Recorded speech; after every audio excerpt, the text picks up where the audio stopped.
Good morning, and thank you very much, Jan, for that introduction. I have in my notes to thank AMO for inviting me here today, but I would have to say that the next time you invite me, perhaps you could choose a less dynamic panel to precede me. It's truly a difficult act to follow with that group.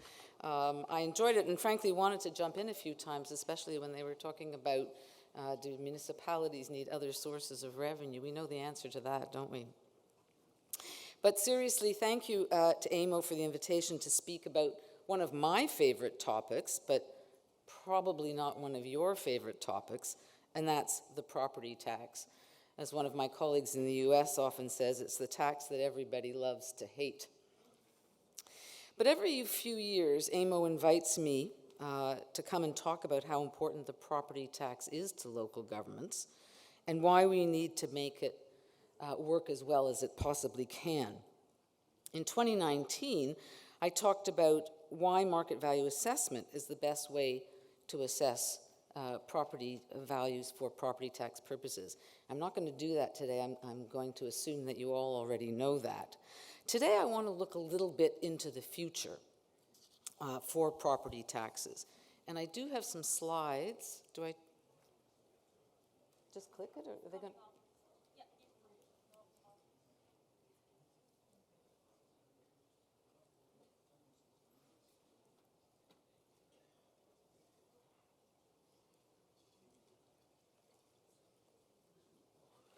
So my topic for today is, what will a return to current value assessment mean for taxpayers?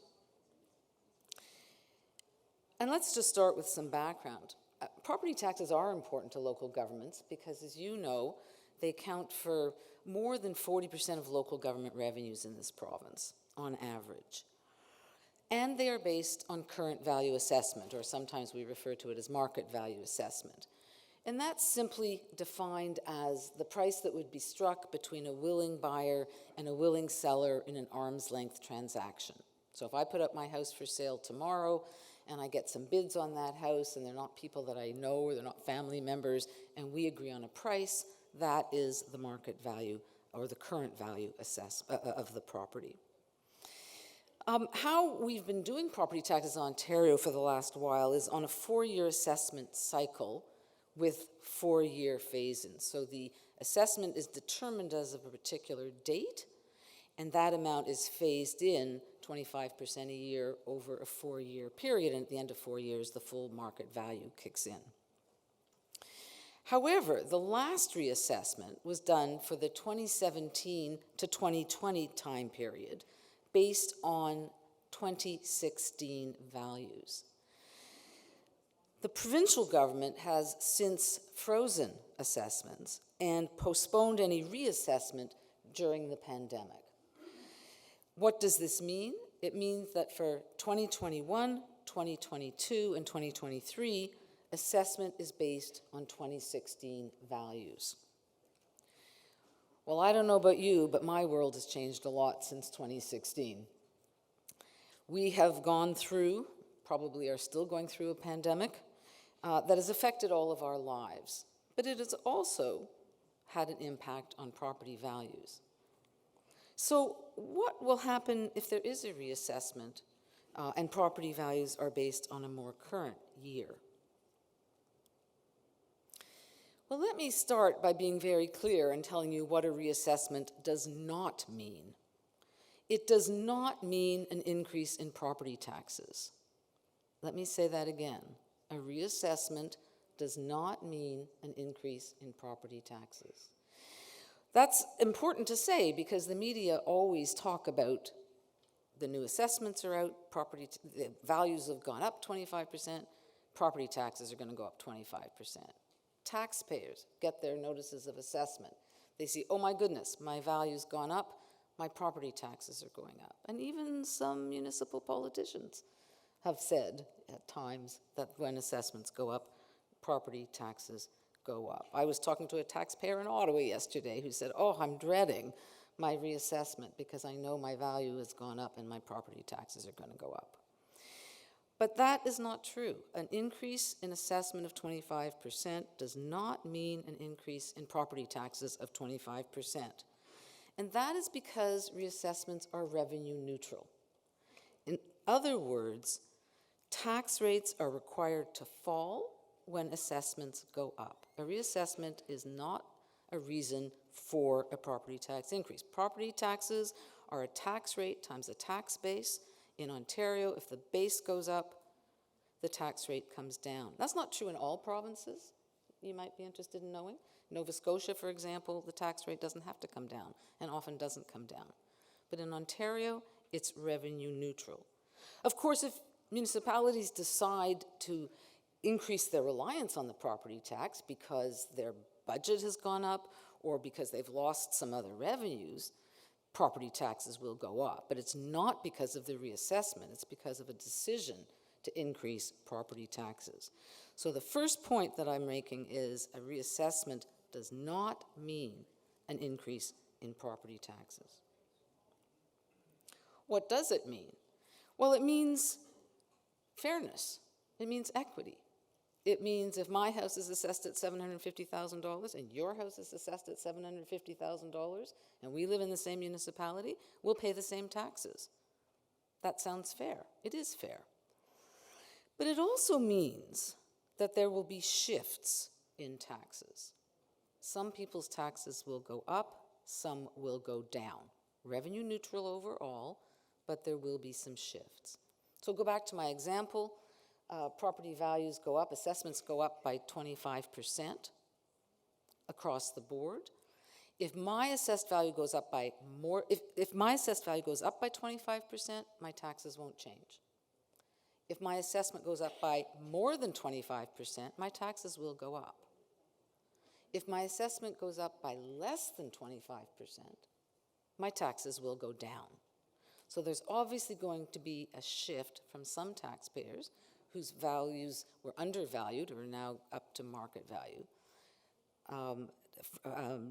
to those whose values have not gone up as quickly. So that will happen within classes of property. So within the residential class, there will be shifts for those whose values are going up. They will pay more. There are also shifts between classes of property. So if assessments are going up more on residential properties than they are on commercial or industrial properties, you'll see a shift from commercial industrial to residential. So again, overall taxes don't go up, but they will go up for some people, they will come down for others.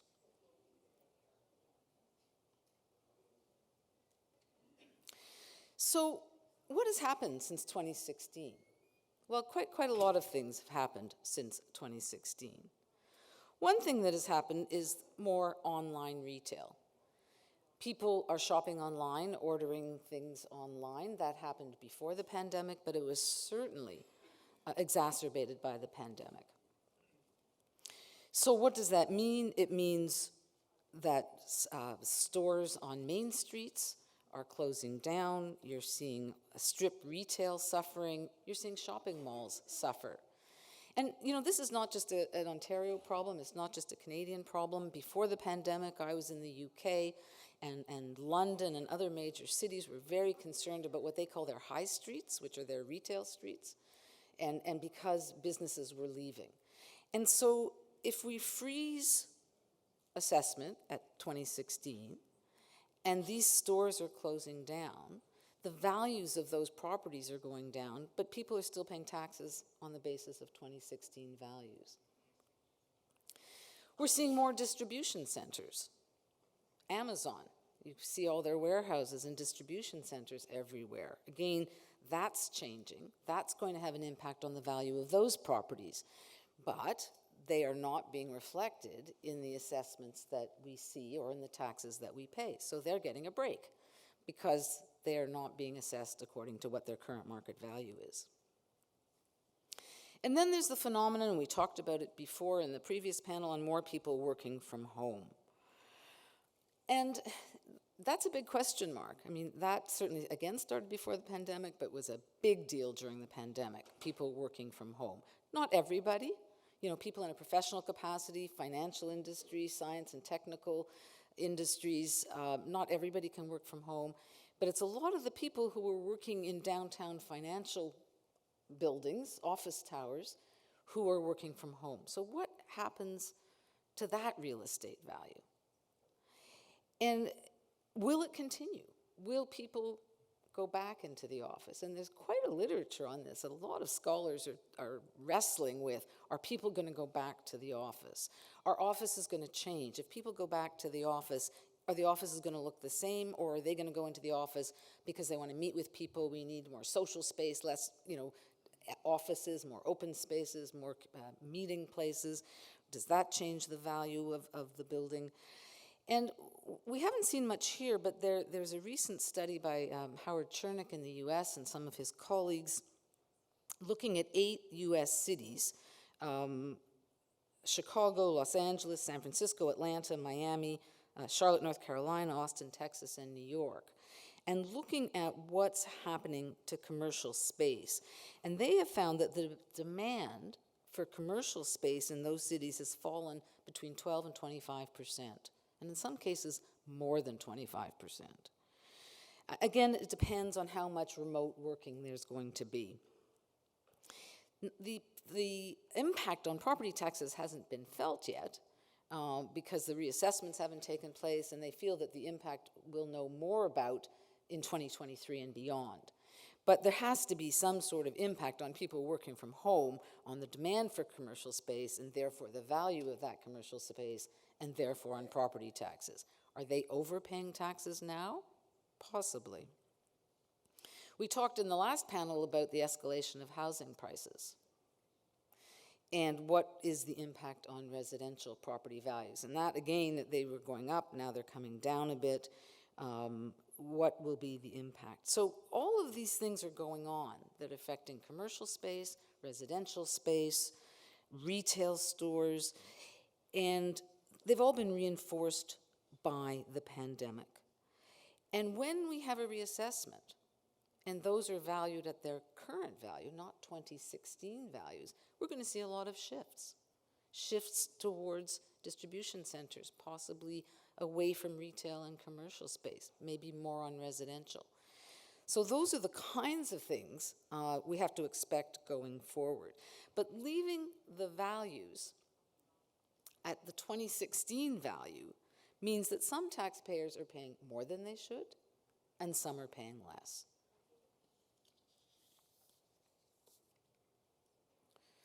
This slide talks a little bit about, I want to talk about what it means for the distribution of the property tax among the different classes of property, residential, commercial, industrial, and other. Right now, residential property taxes account for 75% of total property taxes on average across Ontario. Commercial 19%, industrial 3%, and other properties like institutional properties, pipelines, etc., 3%. And if I showed you this graph 10 years ago, you'd see the residential portion was smaller. The residential portion is increasing. So with all of the changes I talked about on the previous slide, we have to ask ourselves how much the residential taxpayers can bear. Is that share going to keep increasing, and what does that mean?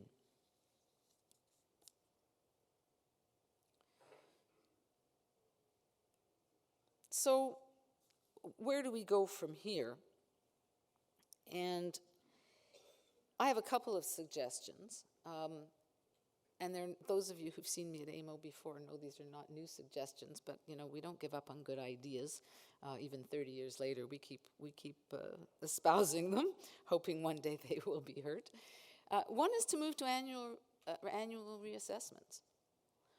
And if you tell me it's technically not possible or it's politically not possible, it's not true, because it's been done in BC, Alberta, New Brunswick, Nova Scotia. They do annual reassessments.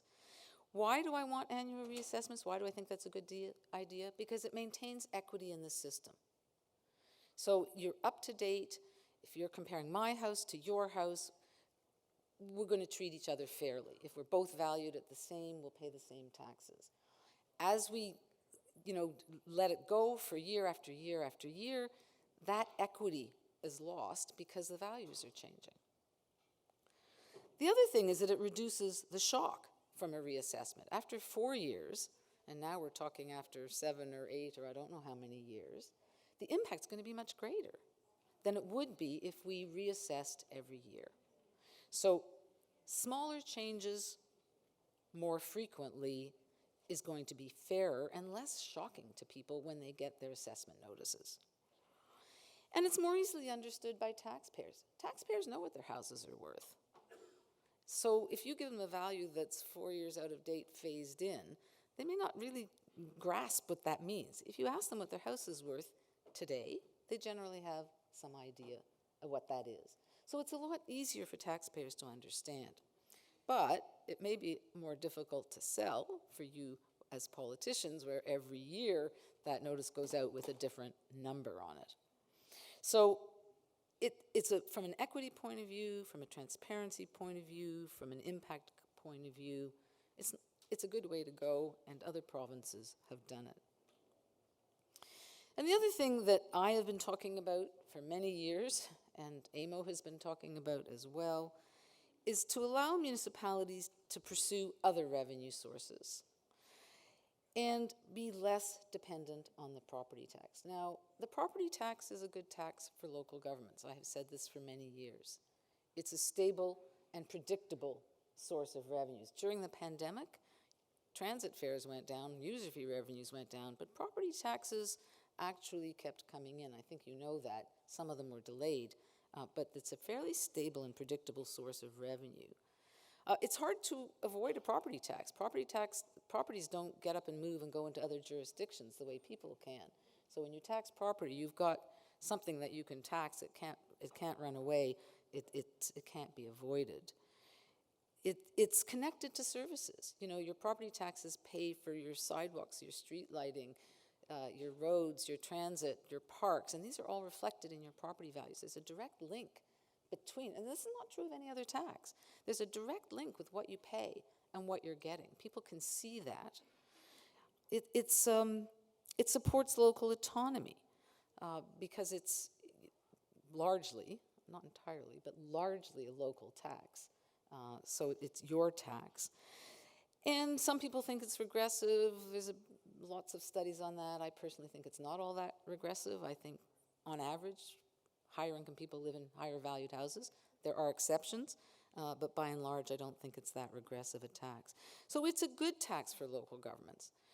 But local governments are doing things that they have never done before, and we heard about that in the last session.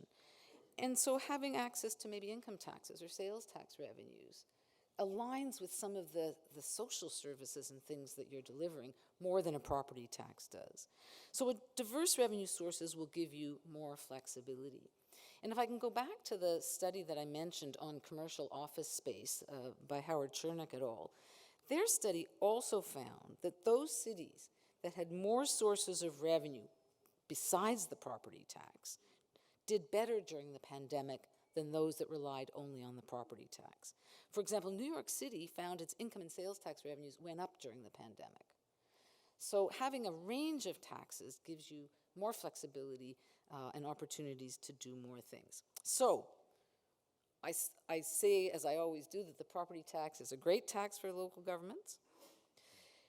The reassessment, whenever it happens, is not going to result in an increase in taxes overall, but it will result in a shift in taxes from some taxpayers to others. Going to an annual assessment system would make that shock less big on an annual basis. And maybe it's time to think about some other revenues for municipalities. So that's my 2022 take on the property tax, and happy to be here. Thank you very much.